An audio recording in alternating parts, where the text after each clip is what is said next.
sudah beberapa kali. Baik, kita lanjutkan diskusi kita yang semakin menghangat di kesempatan kali ini. Siapapun yang dipasangkan dengan Jokowi sebagai cawapres nggak ada masalah menurut Pak Arya gitu kan. Tapi apakah itu bisa jadi mengarah kepada sosok JK sekarang ini? Kalau dilihat dari hasil survei Saiful Mujani juga, memang tertinggi pasangan cawapres dari hasil survei memang ke JK. Dan tentunya respon publik ini juga tidak mungkin. Tapi kan Mas karakternya mirip-mirip gitu loh. Dulu nih misalnya nih, kalau menurut saya pasangan SBY-JK sangat ideal ya kan. Dari karakter yang berbeda gitu kan. JK kan juga sangat taktis gitu kan. Nah ini kan orangnya sama. Jadi ya kalau bicara karakter lain lagi, ini tadi kita bilang survei dulu. Iya. Itu pasti jadi pertimbangan PD Perjuangan. Ya, semuanya akan menjadi kalkulasi ya, standar.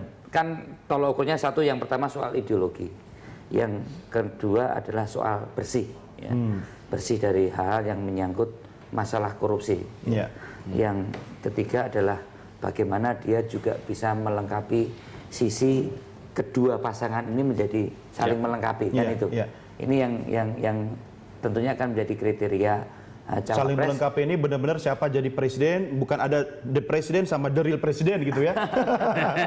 Yang juga bagaimana meningkatkan elektabilitas kedua pasangannya kan semakin naik, itu yang menjadi kriteria untuk memilih cawapres yang masih tepat. Ini nggak sih Mas Arya dipikirkan oleh PDIP Jawa, non Jawa, militer? Nggak ada. Udah nggak. Jadi paradigma itulah yang selama ini dipakai dan itu tidak ada benefit buat rakyat.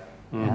Jawa, luar Jawa, sipil, militer, Islam nasionalis, gender, itu ternyata. Tapi buat partai apakah benefit itu masih ada walaupun mungkin untuk mengukurnya agak sulit sekarang ini? Tidak ada, parameter itu tidak akan dipakai untuk menentukan siapa cawapres yang ada. Komentar Anda Pak Sirojudin? Saya kira pada akhirnya Pak Jokowi dan tim akan realistis. Karena kebutuhannya saya kira real dua hal. Yang pertama memastikan Pak Jokowi menang. Dan calon wapres siapapun itu harus bisa mendongkrak popularitas Pak Jokowi, menutupi kelemahan Pak Jokowi, sekaligus juga bisa menurunkan elektabilitas lawannya. Kalau kita ganti kata siapapun itu dengan JK misalnya, bagaimana analisa Anda? Dengan JK dari survei kita itu kalau Pak Prabowo itu berpasangan dengan Pak ARB kita belum punya simulasi, kita harus studi. Bukan belum punya simulasi, susah mensimulasikannya. Iya, bisa jadi kita simulasi bisa dites secara ilmiah itu. Kalau dengan Pak Hatta, kalau dengan Pak Aher gitu, masih kita melihat ada Pak Mahfud, Pak JK dan Pak Dahlan Iskan yang kuat dan itu punya efek positif. Akan menaikkan Pak Jokowi dan sekaligus menahan laju Pak Prabowo misalnya. Itu real. Yang strategis lagi untuk berikutnya, saya kira ini soal keberlangsungan kepemimpinan nanti kalau Pak Jokowi terpilih, karena saya kira ini yang jangka panjangnya. Yang tadi memenangkan, yang kedua bagaimana menjalankan pemerintahannya, dan itu butuh perimbangan kekuatan di parlemen juga.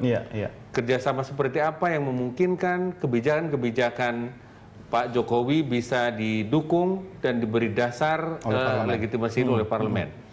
Kita melihat banyak pemimpin populer di luar negeri yang macet.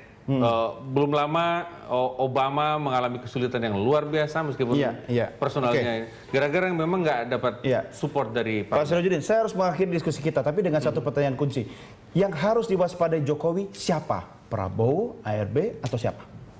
Saya kira yang harus diwaspadai Pak Jokowi dua hal saja. Pertama, Pak Prabowo jelas kontender terkuat. Yang kedua, jika ada partai-partai kelas menengah itu yang merasa tidak terakomodasi oleh Pak Jokowi dan PDIP, lalu membuat poros baru. Sendiri. Jika terjadi poros baru, maka misalnya kejadiannya pemilihan presiden akan terjadi 2 putaran. Karena Pak Jokowi dalam simulasi kita tidak akan sampai 51%. Jika terjadi 2 putaran, dia punya risiko yang lebih besar lagi, bisa menang atau bisa kalah melawan Pak Prabowo. Singkatnya, kata kuncinya Mas Arya, perang sudah dimulai. What next? Ya, kita akan mulai lebih ofensif, saya katakan, terutama memperjelas kepada opini publik atau kepada rakyat Jokowi yang sebenarnya seperti apa. Ya.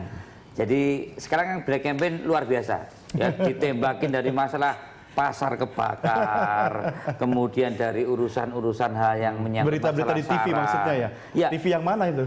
persepsi publik diarahkan ke hal yang aja kan negatif. sudah ada TV-nya sekarang. Dan kita akan berusaha bagaimana menjelaskan pada publik tentang langkah-langkah Jokowi yang sebenarnya itu seperti apa kepada masyarakat.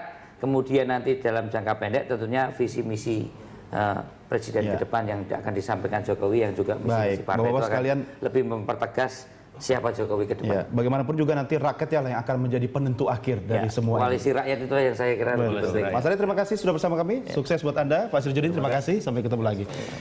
Pemirsa, demikian diskusi kita kali ini. Jangan kemana-mana, kami segera kembali untuk melanjutkan informasi lainnya. Tetap bersama kami di Berita 1.